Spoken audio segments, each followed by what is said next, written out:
Filni nosidan chiqqan ekan. Я говорю, это клетчатка, из которой делается бумага. Kofe, fildan qilingan. Buni qog'oz yasarkan bundan.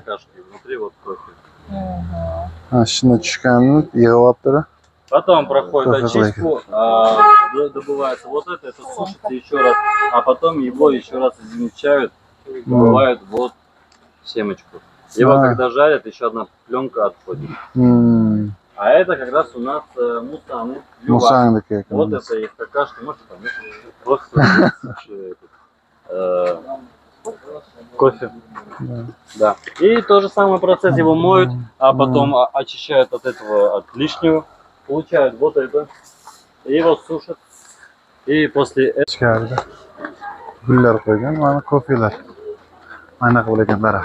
У нас живет в количестве 8 особей.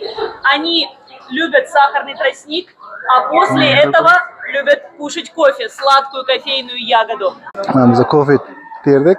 А $190 за килограмм. Dalag'ichi apparatchasi bo'lsa kerak-da mana shu. Shunchadan maydalab chiqarib turib, maydalab turib kofe berar ekan. Va bu sovuq suvga tayyorlab icharkan, issiq suvga tayyorlamar ekan. Mana shu musang ekanda, mana shuni to'qidan va kofe qilib beryapti odamlarga. Axlatidan. Bu homilador ekan bu. Qorniga tegmanglar deyapti. Bu.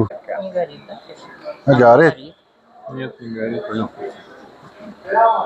Это волос. Это волос. Вон. Дибон, да?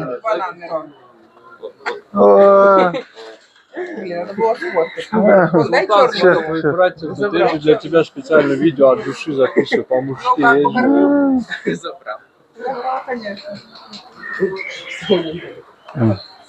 Ne pare bir chekada o'tirib uradi.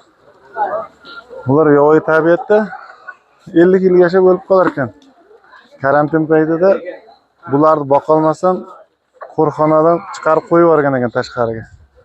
Kuniga ko'p ovqat yeydi-da, bular boqolmagan. Pul yetmay qolgan bular boqishga. Bu yerda turistlar kelganda mana shunday ovqat beradi bularga. Shuni hisobidan oziqlanib yashayvergan. Kofe bergan boshlagan. O'tib ketamiz ortda. So'nglar boya. Shularni kakashkasidan yasaydik-a. Sherbetchilar. Mana suv ichida yuribdi timsohlar. Mura o'sib qoldi. Ne de yotibdi, mana bu yerlarda yotibdi. Timsohlar.